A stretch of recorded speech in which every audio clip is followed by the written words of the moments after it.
قلت إن فلانا يحب الطعام فهذه غيبة، وإذا قلت إن فلانا كثير الكلام فهذه غيبة، وإذا قلت إن فلانا محكوم لزوجته فهذه غيبة، وإن سئلت عن فلان فقلت أصلحه الله هداه الله قلتها تعريضا فهذه غيبة، وإذا قلت إن فلانا كذاب ومتكبر ومتهور وعجول فهذه غيبة. أسألك بربك كم تقع في الغيبة في اليوم وأنت لا تعلم؟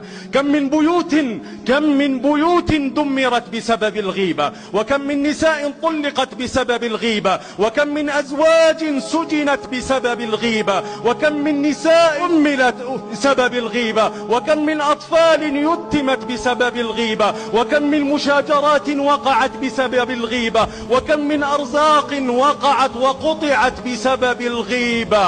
يا مسلم، لسانك إما أن يأخذك إلى الجنة وإما أن يأخذك إلى النار، ما من كلمة إلا وهي مكتوبة.